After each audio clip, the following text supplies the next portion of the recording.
Guys, നമ്മളുടെ വീടിൻ്റെ അടുത്തൊരു ചെറിയൊരു സൗത്ത് ഇന്ത്യൻ റെസ്റ്റോറൻറ്റ് തുടങ്ങിയിട്ടുണ്ട്. ഇതാ വഡക്കം dosa, the taste of south. പക്ഷെ ഉണ്ടാക്കുന്ന ആൾക്കാർ സൗത്ത് ഇന്ത്യൻ അല്ലാന്ന് തോന്നുന്നു. എന്നാലും നമുക്ക് ട്രൈ ചെയ്യാം. അപ്പോൾ നമ്മളിപ്പോൾ ഈ സ്ഥലത്തിൻ്റെ ഒരു പാംപ്ലെറ്റ് വന്നിരുന്നു.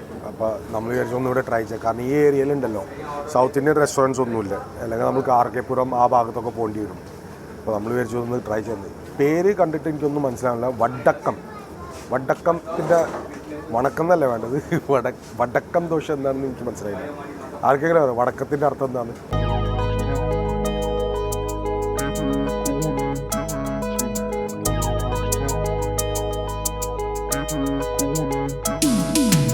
ഇവിടുത്തെ ആകെ ഒരു റെസ്റ്റോറൻ്റ് ആണ്. അപ്പോൾ നമ്മളത് ട്രൈ ചെയ്യാൻ പോകുന്നു. വന്നു മക്കളെ ആണ്. പ്രസൻറ്റേഷനൊക്കെ കൊള്ളാട്ടോ, അടിപൊളി പ്രസൻറ്റേഷനാണ്. ഒരു പ്രശ്നം മാത്രമേ ഉള്ളൂ, ഇവിടുത്തെ ഡൽഹിയിലെ സാമ്പാറിന് ടേസ്റ്റ് മാത്രം കിട്ടാറില്ല. ആ ഒരു പ്രശ്നമുണ്ട്. ഫാമിലി ദോശ എടുത്തു, കുഴപ്പമില്ല, നല്ല ടേസ്റ്റ് ഉണ്ട് കേട്ടോ. നമ്മുടെ അന്ന് നമ്മൾ ഇവിടെ പോയില്ലേ കർണാട് പ്ലേസിൽ, കോഫി ഹോമിൽ, അവിടുത്തെ സാമ്പാർ ഒട്ടും രസം ഉണ്ടായിരുന്നില്ല സത്യം പറഞ്ഞാൽ. ഇത് പിന്നെയും ഇറ്റ്സ് ബെറ്റർ. ഇതാണ് ഇവിടുത്തെ പ്രശ്നം. നമുക്ക് കേരള ഹൗസ് ക്യാൻറ്റീനിലൊന്ന് പോകണമെന്നുണ്ട്. സമൃദ്ധി എന്ന കണ്ട പേര്. അതും കൂടെ ഒന്ന് പോയിട്ട് ട്രൈ ചെയ്യണം. അവിടുത്തെ ദോശയും സാമ്പാറും. പറോട്ട ബീഫ് ഉണ്ടോയെന്ന് അറിഞ്ഞൂടാ. ഞാൻ കേട്ടത് അവിടെ പറോട്ട ബീഫ് ഉണ്ടെന്ന്. കാരണം ഡൽഹിയിൽ ബാനുള്ള ബീഫ്. ഗായ്സ്, നല്ല മഴക്കാറുണ്ട്. ഇന്നലെ രാത്രി ചെറുതായിട്ടൊന്ന് മഴ പെയ്തു. പിന്നെ തണുപ്പ് ഭയങ്കരമായിട്ട് കൂടി. എനിക്ക് എൻ്റെ കാല് ലെഫ്റ്റ് കാലുമേ ഇന്നലെ കുറേ നടന്നുകൊണ്ട്, ഞാൻ പറഞ്ഞില്ല ഇന്നലെ എനിക്ക് നല്ലൊരു പെയിൻ വരുന്നുണ്ടായിരുന്നു. അപ്പോൾ യൂറിക് ആസിഡ് ലെവൽ പിന്നെയും കൂടി. ഇന്ന് രാവിലെ മരുന്നിരുത്തിയിരിക്കുക. ഇപ്പം ഇന്ന് പുറത്തെവിടെയും പോകാൻ പറ്റിയിട്ടില്ല. ഇവിടെ ഡൽഹിയിൽ പച്ചക്കറിയൊക്കെ അത് ഇങ്ങനെയാണ്. I am just vlogging. ഇങ്ങനെ വഴിയിൽ ഇങ്ങനെ വെച്ചിരിക്കുന്നത് ബേസിക്കലി ഇയാളുടെയാണ്. ഈ ഠേലി എന്ന് പറയുന്നത്. ഠേലിയിൽ ബേസിക്കലി ഇവർ വെക്കുന്നത്.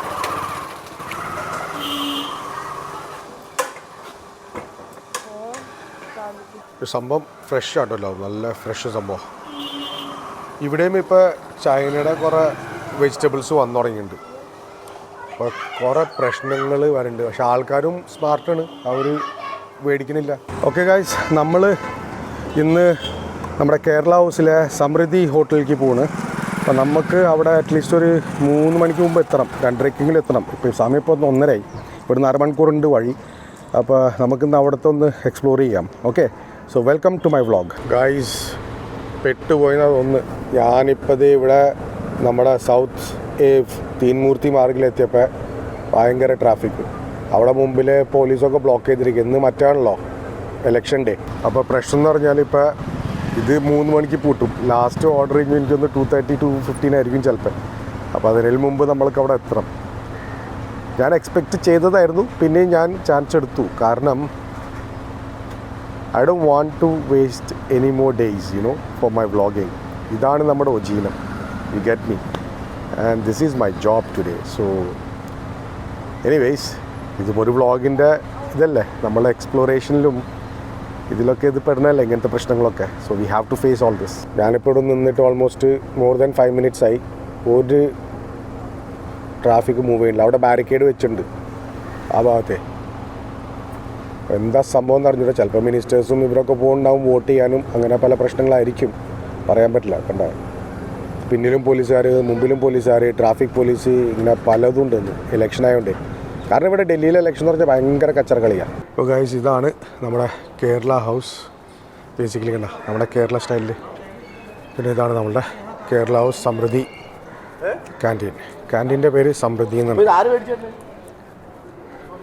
നമ്മുടെ CM. നമുക്ക് ക്യാൻറ്റീനിലേക്ക് പോകാം, നോക്കാം.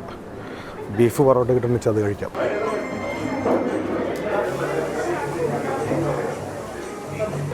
നല്ല തിരക്കുണ്ട്. അപ്പോൾ ഞാൻ മേടിച്ചെന്ന് പറഞ്ഞാൽ ഒരു അയില ഫിഷ് ഫ്രൈ, പിന്നെ ഒരു മീൽ, വെജ് മീലുള്ളൂടെ 150 റുപ്യ. ഇവിടെ എൻട്രി ഉണ്ടല്ലോ ടോക്കൺ നമ്പർ അനുസരിച്ചിട്ടാണ്. അപ്പം എൻ്റെ ടോക്കൺ നമ്പർ 277. ഇപ്പം നടക്കേണ്ട ടോക്കൺ ഏതാണെന്ന് നോക്കാൻ മറന്നുപോയി. Token number 234. സംഭവം നല്ല തിരക്കുണ്ട് കേട്ടോ. അപ്പോൾ നമ്മൾക്ക് വെയിറ്റ് ചെയ്യണം 234. എൻ്റെ 277 കണ്ടായിരുന്നില്ലേ? എന്തായിരുന്നു 277 കണ്ടായിരുന്നു. ഇപ്പോഴും ആൾക്കാർ വന്നുകൊണ്ടിരിക്കുക. 3 മണിക്ക് ഇത് പൂട്ടും. എന്തായാലും എനിക്ക് ആ സമയത്തിന് എത്തിയോണ്ട് നമുക്ക് ഭക്ഷണം കിട്ടും. പക്ഷേ ഓപ്ഷൻസ് അധികമില്ല. എന്നുവെച്ചാൽ വെജ് മീൽസും പിന്നെ മീൻ കറിയും മീൻ ഫ്രൈയും അതൊക്കെ ഉള്ളൂ. അധികം ഓപ്ഷൻസ് ഒന്നുമില്ല. അപ്പോൾ ഞാനൊരു വെജ് മീൽസും ഒരു മീൻ ഫ്രൈ കൊടുത്തു. അപ്പോൾ നമ്മൾക്ക് സ്ഥലം കിട്ടി. ഇവിടെ ബേസിക്കലി ടോക്കൺ സിസ്റ്റം എന്നൊക്കെ പറയുന്നുണ്ട്. പക്ഷേ ആൾക്കാരനുസരിച്ചിട്ടാണ് കയറ്റണം. 234 ഇതുവരെ മാറിയിട്ടില്ല. സംഭവം സർവീസ് അത്ര നല്ല ഒന്നല്ല. എന്നാലും എന്ത് ചെയ്യാൻ പറ്റും, വിശന്നിട്ട് വയ്യ. നമ്മുടെ കേരളമല്ലേ, അപ്പോൾ അതനുസരിച്ചിട്ട് നമ്മൾ സർവീസിന് വേണ്ടി വന്നിരിക്കുന്നു. നമ്മളേലും കഴിഞ്ഞ് വന്ന ആൾക്കാർക്ക് ഭക്ഷണം കിട്ടി. നമുക്ക് ഇതുവരെ ഭക്ഷണം കിട്ടിയിട്ടില്ല. ഇതാണ് നമ്മളുടെ ഫുഡ്. സാമ്പാർ, ചട്നി, മീൻ ഫ്രൈ, മീൻ കറി ഉണ്ട്. മത്തി ഫ്രൈ ഉണ്ടോയെന്ന് അറിഞ്ഞൂടാ, പക്ഷേ ആയില്ല. കുഴപ്പമില്ല ഭക്ഷണം. എൻ്റെ മക്കളെ എല്ലാം പെട്ടെന്നായിരുന്നു. എന്നുവെച്ചാൽ ഉള്ളിൽ കയറ്റി നമ്മളെ കുത്തി തീറ്റിക്കണ മാതിരി തോന്നിയത് എനിക്ക്. പക്ഷേ ഇറ്റ്സ് ഓക്കെ. അത്രയും തിരക്കുണ്ടായിരുന്നു. അപ്പോൾ അതനുസരിച്ചിട്ട് നമ്മൾക്ക് വേറൊരു വഴിയില്ല. എനിവേസ് എന്നുവെച്ചാൽ ഓർഗനൈസിങ്ങും സർവീസൊക്കെ വളരെ മോശമാണ്. ഞാൻ എൻ്റെ ഇത് വെച്ചിട്ടുണ്ട് പറയുന്നത്. ഒരു വൃത്തി നമ്മൾ മലയാളികളുടെ ഇതനുസരിച്ച് നോക്കിയാൽ വൃത്തി കുറച്ചും കൂടി വേണം. പക്ഷേ ഇല്ല. പിന്നെ ഇത് നമ്മളുടെ സർക്കാരിനോടാണ് ഒന്ന് വലുതാക്കിക്കൂടെ. ഈ റെസ്റ്റോറൻറ്റൊക്കെ നമ്മളുടെ റെസ്റ്റോറൻറ്റിൻ്റെ സ്റ്റാഫ് ക്യാൻറ്റീനാണ്. പക്ഷേ നമ്മൾ മലയാളികൾക്ക് ഈ പുറം രാജ്യത്ത് വന്നിട്ട് നമ്മൾ താമസിക്കുമ്പോൾ ഇടയ്ക്കൊന്ന് നല്ലൊരു എന്താ പറയുക മീൽസ് കഴിക്കാൻ വേണ്ടിയിട്ട് പറ്റിയൊരു സ്ഥലമാണിത്. എത്ര 1995 97 നമ്മുടെ ചീഫ് മിനിസ്റ്റർ ആരായിരുന്നു അത് ആ സമയത്ത്, നായനാർ സാറ് ഇത് ഇനോഗ്രേറ്റ് ചെയ്ത്. അപ്പോൾ ഒന്ന് വലുതാക്കിക്കൂടെ. ഇപ്പോൾ ആന്ധ്രാഭവനോ അതൊക്കെ നോക്കിക്കഴിഞ്ഞാൽ അവരെ 350 ആൾക്കാർക്ക് ഒരു സമയത്ത് തന്നെ സെർവ് ചെയ്യാനുള്ളൊരു ഇതുണ്ട്, ഫെസിലിറ്റി ഉണ്ട്. നമ്മളുടെ ഇവിടെ കേരള ഹൗസിൽ കേരള സ്റ്റാഫ് ക്യാൻറ്റീൻ ഒന്നുമില്ല. അപ്പോൾ ഒന്ന് പ്ലീസ്, ഇതൊരു റിക്വസ്റ്റാണ് കേരള സർക്കാരിനോട്, ഒന്ന് വലുതാക്കാൻ നോക്കുക സ്ഥലം. നമ്മുടെ മലയാളികൾ, ഡൽഹിയിലുള്ള മലയാളികൾക്ക് നല്ല ഭക്ഷണവും നല്ലൊരു രുചികരമായ ഭക്ഷണം കിട്ടാൻ വേണ്ടിയിട്ട് നോക്കുന്നു ഇൻ ദ ഫ്യൂച്ചർ. പിന്നെ വേറെ കാര്യം എന്ന് പറഞ്ഞാൽ ടോക്കൺ സിസ്റ്റം എന്ന് പറഞ്ഞിട്ട് ടോക്കൺ സിസ്റ്റം തന്നെ വർക്ക് ചെയ്യില്ല. അപ്പോൾ അതൊക്കെ ഒന്ന് ഇല്ലാണ്ടാക്കുക. ഇത് ആൾക്കാർ അവിടെ വന്ന് ഗേറ്റിൽ നിൽക്കുക, ഡോറിന് മുമ്പിൽ നിൽക്കുക, ഒരാളെ കയറ്റുക, മൂന്നാളെ കയറ്റുക, ആരെങ്കിലുമവരെ പരിചയമുള്ളവരെ അവരെ കയറ്റുക. ഇതൊക്കെ നിർത്തണം നമ്മൾ. സോ എല്ലാതും ഒരു ന്യൂട്രലായിരിക്കണം എല്ലാവർക്കും ആ സർവീസ്. നമ്മൾ മലയാളികളുടെ ഉള്ളിൽ അങ്ങനത്തെ ഒരു ഇത് വേണ്ടല്ലോ. എന്നാ മനസ്സിലായില്ലേ? ജനങ്ങളിപ്പോഴും വന്നുകൊണ്ടിരിക്കുക. ഓൾമോസ്റ്റ് 3 മണി ആവാറായി, ക്ലോസ് ചെയ്യാറായി. പക്ഷെ എന്നാലും ആൾക്കാർ അത്രയും വന്നുകൊണ്ടിരിക്കുക. പക്ഷേ ഇരിക്കാനുള്ള സ്ഥലമില്ല. അത് നമ്മുടെ കേരള സർക്കാരിൻ്റെ വക ഉണ്ടാക്കിയൊരു സംഭവമല്ല അത്. അതൊക്കെയാണ് നമ്മൾ ഇത്രയും എത്ര കൊല്ലമായി, ഓൾമോസ്റ്റ് 30 കൊല്ലമാവാറായില്ലേ ഇതുണ്ടാക്കിയിട്ട്. പക്ഷേ ഒരു എന്താ അതിൻ്റെ ഒരു ഡെവലപ്മെൻറ്റോ ഇതൊന്നും ഇല്ല അവിടെ. So anyways experience was good, food was good. എനിക്ക് ഫുഡ് ഇഷ്ടപ്പെട്ടു. It was really good. ഒരു നല്ലൊരു സുഖം തോന്നുന്നുണ്ട് ഭക്ഷണം കഴിച്ചിട്ട്. നമുക്കുണ്ടല്ലോ, ഞാൻ ജനിച്ച് വളർന്ന സ്ഥലം കർസൺ റോഡ് ഹോസ്റ്റൽ, അവിടെ അല്ല, അതിന് മുമ്പ് വേറെ സ്ഥലം മമ്മി പറഞ്ഞിരുന്നു. പക്ഷേ കർസൺ റോഡ് ഹോസ്റ്റൽ എനിക്ക് ഓർമ്മ ശക്തിയുള്ളത് കർസൺ റോഡ് ഹോസ്റ്റൽ വെച്ചിട്ടാണ്. പിന്നെ അത് കഴിഞ്ഞിട്ട് അതിൻ്റെ അടുത്താണ് എൻ്റെ സ്കൂളുള്ളത്. അതും കൂടി ഒന്ന് വെറുതെ ഒന്ന് കണ്ടിട്ട് വരാം, ഒരു ചെറിയൊരു നൊസ്റ്റാൾജിക് ഫീലിംഗ് എടുക്കാൻ വേണ്ടിയിട്ട്. Okay, let's go. അപ്പോൾ ഇവിടുന്ന് ഒരു 5 മിനിറ്റ് ഉണ്ട്, ബേസിക്കലി ഓൾമോസ്റ്റ് 2 കിലോമീറ്റർ. അപ്പോൾ നമുക്കൊന്ന് നമ്മുടെ പഴയ സ്ഥലം അതൊന്ന് കണ്ടിട്ട് വരാം. ഞാനിന്ന് മോട്ടോ വ്ളോഗ് എടുക്കണില്ല, കാരണം എപ്പോഴും മോട്ടോ വ്ളോഗ് ആയത് കുറച്ചും കൂടി ബോറിംഗ് ആവില്ലേ. പിന്നെ എൻ്റെ കയ്യിൽ ഇപ്പോൾ അത്ര എക്യുപ്മെൻറ്റ്സ് ഒന്നുമില്ല മോട്ടോ വ്ളോഗ് ചെയ്യാനുള്ളത്. ആ ഇതുമൊക്കെ നമ്മൾ ഫിറ്റ് ചെയ്തൊക്കെ വരണം. അപ്പോൾ നമ്മൾ ലോങ് ട്രിപ്പിനൊക്കെ പോകുമ്പോൾ നമുക്ക് മോട്ടോ വ്ളോഗ് എടുക്കാം. ഗായ്സ്, ഈ മദർ ഡയറിന് ഞാൻ പറയാറുള്ളത്, ഞാൻ പാൽ മേടിക്കാൻ വന്നിരുന്നില്ല. പണ്ട് നമ്മുടെ ജബ്ബാർ അങ്കിൾ ഇവിടെ ഉണ്ടായിരുന്നതാണ്. ആളായിരുന്നു ഇവിടെ കണ്ടിട്ടുണ്ടായിരുന്നത്. അവിടെയായിരുന്നു ആളുടെ വീടും ഇതൊക്കെ. ഇതാണ് ബഞ്ചാര. ഇവിടെയായിരുന്നു കല്യാണവും ഇതൊക്കെ നടന്നിരുന്നത്. ഇവിടെ ഗേറ്റൊക്കെ വന്നു പോയത്. ഇവിടെ ലെഫ്റ്റിലായിരുന്നു ഞാൻ താമസിച്ചത്. എൻ്റെ ചെറുപ്പം കൂടുതലും ഇവിടെ വെച്ചിട്ടായിരുന്നു. എൻ്റെ വീട് ഇതേ മുകളിൽ സെർവൻ കോട്ടേഴ്സ് ആയിരുന്നു നമ്മൾക്ക്. പപ്പയും മമ്മിയും ഇവിടെ ഉണ്ടായിരുന്നപ്പോൾ, പപ്പയ്ക്ക് ജോലി ഉണ്ടായിരുന്ന സമയത്ത് ഇവിടെ നമ്മൾ താമസിച്ചിരുന്നത്. എനിക്ക് ഇപ്പോഴും ഓർമ്മയുണ്ട്. എനിക്ക് 2nd ഫ്ലോർ, അവിടുത്തെ ജനൽ ഇപ്പോഴും തുറന്നിട്ടുണ്ട്. അവിടെ നിന്ന് എൻ്റെ ഫ്രണ്ട്സ് അടിയിൽ നിന്ന് വന്നിട്ട് വിളിക്കും. നമ്മുടെ കേരള സ്കൂളിലെ കുറേ കുട്ടികൾ ഇവിടെ ഉണ്ടായിരുന്നു. അതാണ് കോണിപ്പടി. ആ ജനൽ തുറന്നിരിക്കുന്ന വീടില്ലേ, അതായിരുന്നു നമ്മളുടെ. എനിക്ക് ഓർമ്മയില്ല അതാണോ മുകളിലത്തെ ആണെന്ന്. മമ്മിക്ക് അറിയായിരിക്കും, മമ്മി എൻ്റെ വീഡിയോ കാണാറുണ്ട്. മമ്മി 2nd ഫ്ലോർ ആയിരുന്നോ, 1st ഫ്ലോർ ആയിരുന്നോ, സെക്കൻഡ് ഫ്ലോർ ആയിരുന്നോ, 3rd ഫ്ലോർ ആയിരുന്നു എനിക്ക് അറിഞ്ഞൂടാ. അപ്പോൾ പിന്നെ അവിടെ എൻ്റെ ഒരു ഫ്രണ്ട് താമസിച്ചിരുന്നു ആ ഭാഗത്തായിട്ട്. ഈ റോഡൊക്കെ നോക്കിക്കഴിഞ്ഞാൽ എനിക്ക് നമ്മളിത് ഈ ഭാഗത്തൊക്കെ ഉണ്ടല്ലോ, ഇതെന്താണ് പറയുക, ഗോട്ടി കളിക്കും പണ്ട്. പമ്പരവും ഗോട്ടിയൊക്കെ ഇത് ഇവിടെ വന്നിട്ട് കളിച്ചിരുന്നു. ക്രിക്കറ്റ് ഇത് ആ ഭാഗത്തായിട്ട് ക്രിക്കറ്റ് കളിക്കും നമ്മൾ. അപ്പോൾ ഈ ബിൽഡിംഗ് നിങ്ങൾ കാണുന്നതെന്ന് വെച്ചാൽ നല്ല നല്ല വലിയ വലിയ ഓഫീസേഴ്സിൻ്റെ ബിൽഡിങ്സ് ആയിരുന്നു ഇതൊക്കെ. പിന്നെ അതിൻ്റെ അപ്പുറത്തുള്ളതാണ് ഇത് സെർവൻറ്റ് ക്വാർട്ടേഴ്സ് എന്ന് പറഞ്ഞിരുന്നത്. അപ്പോൾ ഇവിടെ ആയിരുന്നു നമ്മൾ താമസിച്ചിരുന്നത്.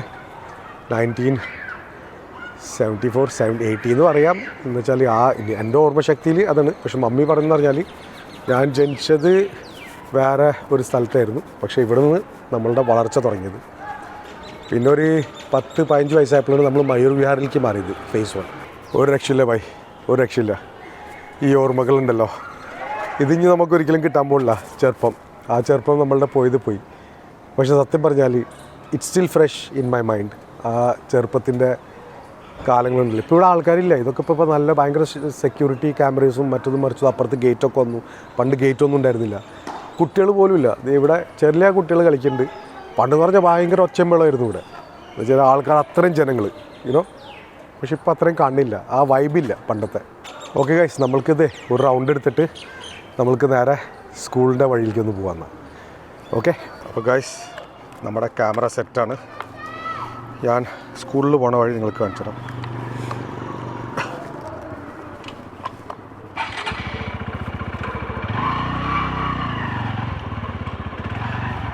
ഇവിടെ വന്നപ്പോൾ ഭയങ്കര ഒരു നൊസ്റ്റാൾജിക് ഫീലിംഗ് ആയി.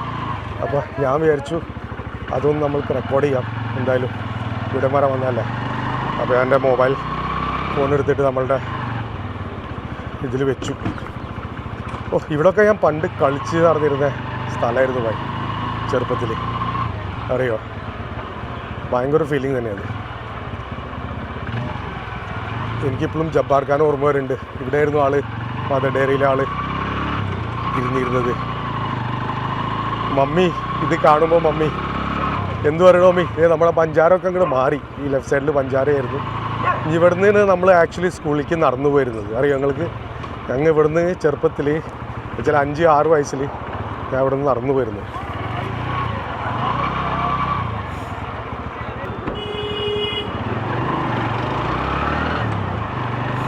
ഓക്കെ, ഇവിടുന്ന് നമുക്ക് റൈറ്റ് പോകണം. അപ്പോൾ സ്കൂള് വളരെ അടുത്ത് തന്നെയായിരുന്നു. ഒരു 10 മിനിറ്റ് വാക്കിംഗ് ഉണ്ടായിരുന്നുള്ളൂ. പിന്നെ ഫ്രണ്ട്സിൻ്റെ ഒക്കെ ഒപ്പം നമ്മളിങ്ങനെ മിണ്ടിയും പറഞ്ഞു പോകുമ്പോൾ നമുക്ക് തോന്നൂലല്ലോ. ഇത് ഭാരതീയ വിദ്യാ ഭവൻ സ്കൂള് ലെഫ്റ്റ് സൈഡിൽ. ഇവിടെ എൻ്റെ കുറച്ച് ഫ്രണ്ട്സൊക്കെ ഉണ്ടായിരുന്നു അവിടെ താമസിച്ചിരുന്നത്. എൻ്റെ നമ്മൾ സ്കൂളിൻ്റെ അടുത്ത് എത്താറായി. ഇത് സ്കൂളിൽ പോണ വഴി. പിന്നെ ഇവിടെ ഉണ്ടല്ലോ വേറൊരു രസമുണ്ട്, ജാമുൻ്റെ കുറേ മരമുണ്ട് ഇവിടെ. അപ്പോൾ നമ്മൾക്കിങ്ങനെ വഴിയിൽ ഈ ജാമുൻ ഉണ്ടല്ലോ, ജാമുൻ്റെ മലയാളത്തിൽ എന്താ പറയുക എനിക്കറിയില്ല. ഇത് ട്രാവൻകൂർ ഹൗസ് ഇവിടെ. അപ്പോൾ ജാമുൻ നമ്മളിങ്ങനെ വഴിയിൽ നിന്ന് എടുത്തിട്ട് കഴിച്ചിട്ട് നമ്മൾ പോകും. അന്ന് കുട്ടികളല്ലേ നമ്മൾ. മോനെ നമ്മുടെ സ്കൂള് ഒന്ന് കുറച്ച് നേരം ഒന്ന് ഇവിടെ കേട്ടോ. ഇപ്പോൾ പൂട്ടിരിക്കണ്, ഇന്ന് ഇലക്ഷനൊക്കെ അല്ലേ. പക്ഷെ എനിക്ക് വരണമെന്നുണ്ട്, എൻ്റെ സർട്ടിഫിക്കറ്റ്സൊക്കെ മേടിക്കാൻ വേണ്ടിയിട്ട് എനിക്ക് വരണമെന്നുണ്ട് ഇവിടെ.